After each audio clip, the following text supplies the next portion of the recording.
Visits to planet Earth by alien spacecraft. That's a big story. I know what I saw, but I can't explain what I saw. If it wasn't a flying saucer, what was it?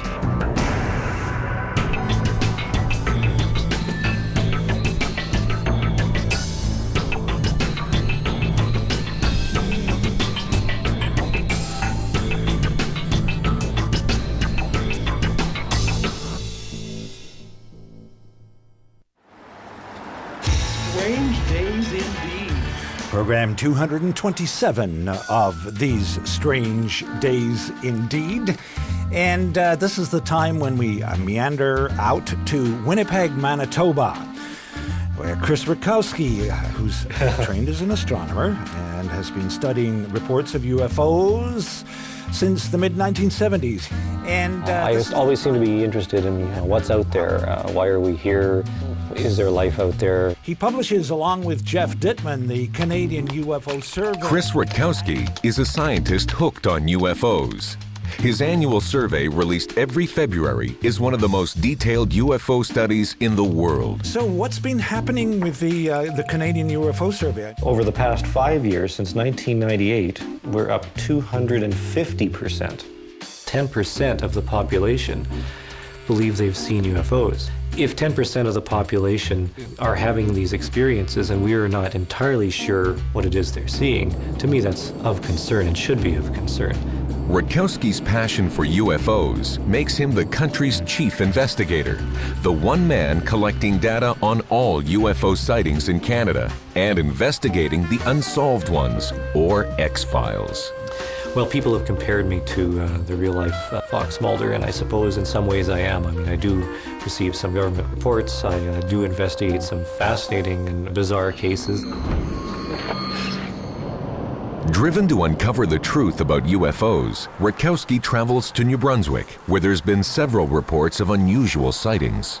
It was approximately about that high over the trees. Donna Wilbur, her daughter Amy, and her friend Tanya are still spooked by what they saw in the sky last week at 2 o'clock in the morning. It was moving in a diagonal, slanting down towards the trees. It was going slow. You watched it for like, how long were you watching? Probably 3 minutes, just myself watching it. I looked out the window and it was just this big orange ball, big circle. And I was thinking, that looks like the moon. And I just kept thinking, it has to be the moon. But then I realized that the moon isn't full and that it's over there. I'd prefer if people looked at me as a serious and down-to-earth researcher of unusual phenomena. Did you see any things sticking out or inside? The bottom edge was a darker color than the rest of it. It was like a brownish orange. It was just sort of a glow. Like, it didn't give off any light at all, even though it was so bright. I'm not necessarily saying the Martians are coming, the Martians are coming. When it got behind the trees, like after about 7 minutes, we were watching for a long time, it stopped when it was in the trees. It stopped for 20 seconds about, and then it just went down. It sunk. It sunk. Okay. What I'm saying is people are seeing some unusual things, and it's time for us to take a closer look at what has been reported. It was like very eerie. Very, very eerie. This is the second time Donna Wilbur has seen a UFO. The first was 30 years ago as a teenager growing up in nearby Cape Breton. There was a crowd of us, probably 13, 14, and all of a sudden, over our heads was a huge object. And if I had put my arm up 2 lengths, you could probably touch it. That's how close it was. Scientists in general tend not to look upon UFOs as a topic worthy of study. It stayed there for a few seconds, and it made no noise. I mean, this is a subject that has really captured the imagination of the world. It was definitely saucer-shaped. It had 2 rows of lights. Science as a whole should be more responsible in looking at the phenomenon of UFOs. We're dealing with the biggest story of the millennium. Well, it was so bright and so fast that no idea what it was.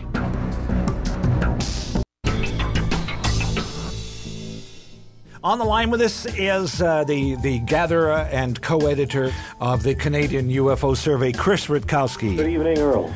Astronomer Chris Rutkowski is a scientist with an unusual goal: collect enough data on UFO sightings to solve what he considers the greatest mystery of all time. We're looking at what, close to 5,000 sightings a year here in Canada. There probably were 5,000 UFOs seen last year. I want to know the solution to this particularly interesting puzzle, because I don't think we have any puzzles of such importance, because it's affecting so many people. And since every sighting has about 2 witnesses, that means that 10,000 people in Canada saw UFOs last year. So you were just out there in Smithers, British Columbia, right? One of the major hotspots in Canada for UFO sightings. Northern BC is practically the UFO capital of Canada. There are just so many cases being reported up there and so many people seeing things that I look forward to trying to solve the mystery and see what's really going on up there. Well, the data is analyzed in terms of frequency, how many in Manitoba versus Ontario, what colors are most prominent, most common, how many witnesses are there per case, what are the shapes that are being reported, how many have an explanation, how many appear to be something else. Approximately 5 to 10% of UFO cases can't be explained. It's such a matter of debate that I want to find out myself. I'm going to continue investigating and studying until I get some answers. In some ways, I'm a detective. I'm trying to piece together the pieces of the puzzle in order to understand the mystery of what people are reporting. If what they're reporting is true, then we have a very strange and baffling phenomenon that's occurring every day somewhere in this country. Perhaps it's the greatest mystery. It's the solution of this mystery that keeps me motivated, that keeps me going. I want to know what it is that people are experiencing. Hey, how's it going? Meeting Chris Rutkowski is Brian Vike, a BC ufologist who fielded 1/5 of Canada's UFO reports this year. There's been too many that I can't explain. And discussing the information with other ufologists across Canada, they can't come up with the answers either. So, you know, that's correct. And that's what yours looked like? That's exactly what it looks like. The two researchers analyzed many of the unexplained sightings, including an object seen by ufologist Brian Vike. August 23rd, wife and I were sitting here watching television. I looked up and I watched going over top of that mountain, or pretty close to it. An amazing, amazing object. It almost looked like one of those type of comets, a big fuzzy contrail. But this videotape was taken from a lady just northwest of town here. So you saw this, and then you had a call from somebody who said that she had taken a video. Yes. And then you had an email from these people who had emailed you a photograph, and all this happened on the same night. It all happened on the same evening. I mean, that's a little too, I don't know, detailed and too long of a time for a fireball or bolide.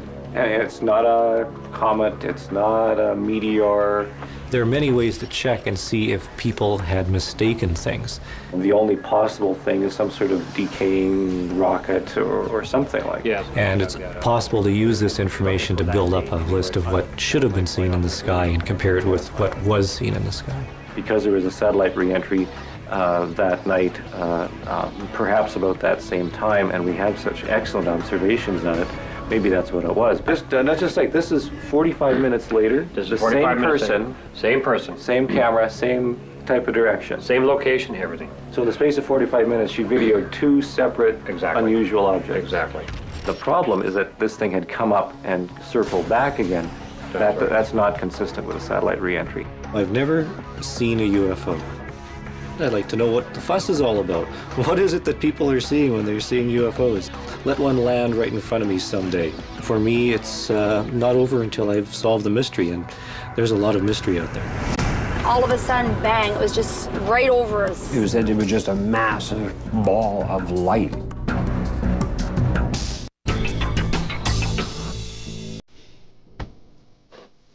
Okay, Chris Rutkowski out there in Winnipeg, Manitoba with the latest results. The UFO sighting reports are on the increase. Point is, there are UFO sightings going on all the time.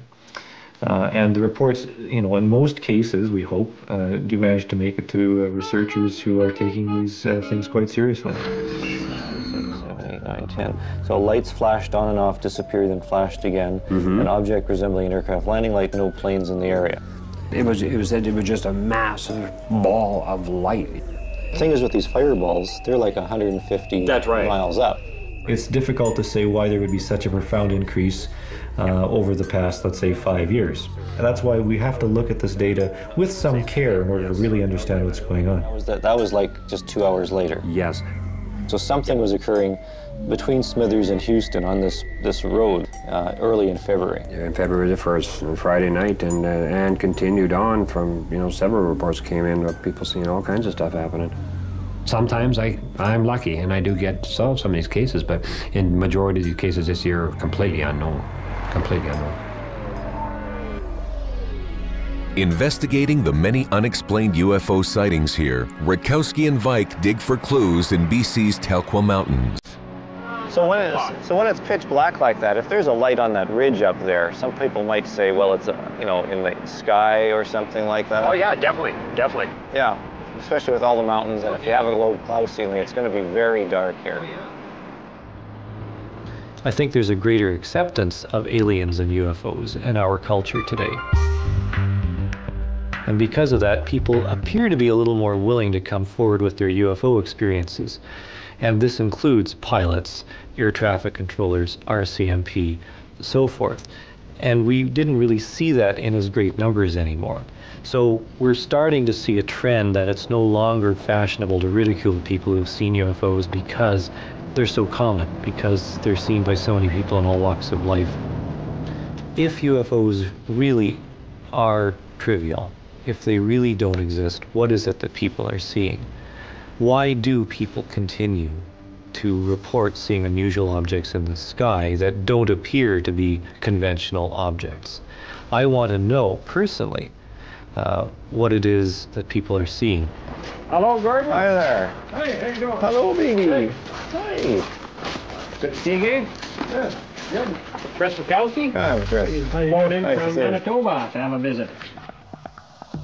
Well, I was sitting there watching TV, and of course my 2 living room windows are directly behind the TV set. And Gordon Stewart is one of the many residents who have seen a mysterious glowing ball blazing through the mountains.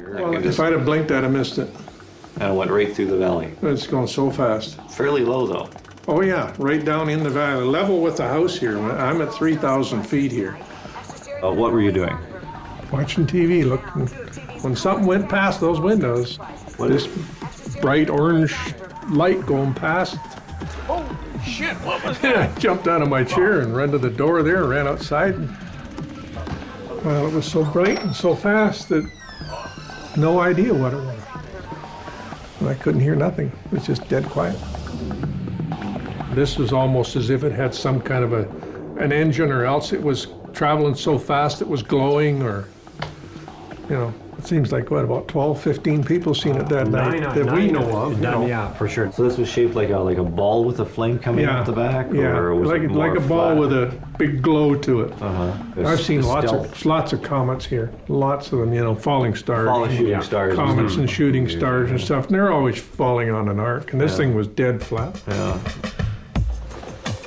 And then the next morning I told the wife about it. And she kind of looked at me and funny like, and a little smile, and I says, what's up? And she says, well, I seen the same thing about 3 months ago. She said, but I didn't want to tell you because I thought maybe you'd just think I was nuts or something. Talking with the people and hearing the stories is important to me, and that's what drives me to go out there and talk to more and more people. In their search for answers, Rutkowski and Vike investigate what was recently seen by 3 women late one night while driving between Smithers and Houston. All of a sudden, bang, it was just right over us, just like that. Paula Kettle and her passengers Vanessa Glame and Tracy Matthews are haunted by what they saw. So I just sort of got a really quick look, and all I remember seeing was like lots of big orange square lights. That's when I jumped up between the seats and I flipped my head over this way. And there's just all these square lights in like a line up in the sky. And you didn't hear anything? No sound. The girls want me to pull over, and I said, not on your life, I'm moving. Back in the good old days, people reported seeing flying saucers, disc-shaped objects with domes. And we were like, is that a plane or is it? And we're like, well, yeah, but it's not moving. It can't be a plane. It's too big to be a plane. It seems that the saucers have been replaced by triangles or something a little more exotic. The square lights were like white lights, and on the end they were circle orange lights. And the three women in BC, they were credible. I know what I saw, but I can't explain what I saw. They weren't seeking publicity. We were just shaken up as though you've been shaken up. Can't believe what you just saw. They were honestly puzzled by what they had seen. It was so weird that if they weren't with me, if I had seen this by myself, I would never repeat it. So I think the experience of the three women was quite remarkable. Tracy was freaking. She was I didn't sleep for a week. Really panicky. You didn't sleep for a week? No, I didn't. At this point, I don't have an explanation for it. And 2 days later, I was at work, and this girl came in. She said that they had seen the exact same thing that Friday night. Something flew down in the river. Her husband ran, tried to go over to the river and see what it was, and when he got there, the thing just flew right up the side of the mountain. That made it a real good case because there was, multiple witnesses who first seen it, and then someone backed their case up. And I'm still funny about the sky. I still watch the sky all the time. I do too. I've investigated hundreds of UFO cases, talked to thousands of people, and have always been fascinated by what I've heard. But can astronomer turned UFO investigator prove that aliens are real? I think the aliens are here to quarantine us.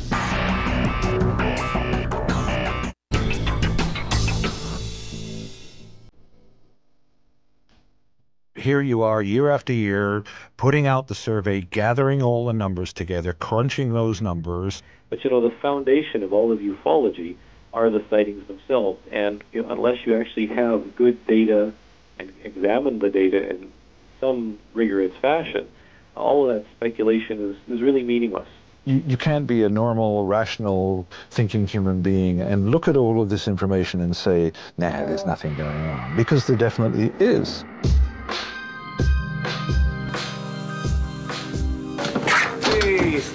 Astronomer Chris Rutkowski is not the only scientist devoted to solving this mystery. Hey, don't blame it on me. I don't have anything to do with the guys upstairs. Yeah. Just the guys that come down. Nuclear physicist Stan Friedman shares Rutkowski's obsession with exposing the truth about UFOs. And so there were three witnesses, looked out the bedroom window, saw a hazy orange glow. Rutkowski analyzes his data with Friedman, who's worked on many top-secret U.S. rocket programs and has been investigating UFOs for over 30 years. Well, it's a code word, top-secret code word. Dubbed the flying saucer physicist, Friedman is an authority on government UFO files, the Roswell crash of 1947, and several famous UFO abduction cases. I'm looking at the residue, the stuff that gets through after it's been looked at by competent investigators. Well, there obviously are some secrets here when you see these whited out and blacked out documents. Can you read what's under the whiteout? All the UFO experiences are labeled as crazies, or they're imagining things. But these guys have never, ever gone out and done any solid investigation themselves, and not in the way that the Chris Rutkowskis and the Stan Friedmans and the Brian Vikes out on the West Coast have done. One of the most fascinating cases I was involved with was the Stefan Mihalik case, Falcon Lake, 1967. This was a very, very fascinating case. It was investigated by the United States Air Force, the Canadian military, the RCMP, and the conclusion that was reached is that it was unexplained, unknown, where a fellow was burned by what appeared to be a flying saucer out in the white shell, and this took off again, leaving him singed on the chest, second-degree burns. If it wasn't a flying saucer, what was it? The evidence is overwhelming that planet Earth is being visited by intelligently controlled extraterrestrial spacecraft. Several aircraft went up after the UFO that they'd seen on radar, and a smaller number came back. The subject of flying saucers represents a kind of cosmic Watergate. Oh, don't tell me this. There's no cover-up whatsoever. There is a cover-up. It means some few people have known since at least July 1947 when at least two crash saucers were recovered in New Mexico. Taken by a naval photographer with a whole bunch of other people there at the same time. We're dealing with the biggest story of the millennium. Visits to planet Earth by alien spacecraft, successful cover-up of the best data, bodies, and wreckage since 1947. I've had people come to my office and tell me in private that they had been abducted by aliens. I've had a military officer come into my office and very cautiously tell me his story about encounters with aliens because he couldn't tell his commanding officer because this is not the type of thing you tell your commanding officer. It's a very impressive collection of information that clearly states, hey, some of these things are real and alien, and governments do know what's going on.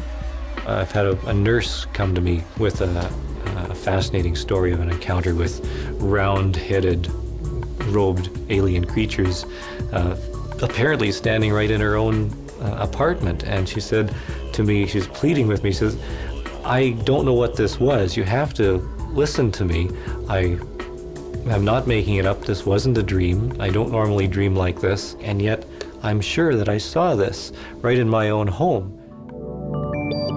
I've never seen anything I would consider to be a flying saucer, but remember, I chased neutrons and gamma rays for 14 years, never saw one of them. I've never even seen Tokyo.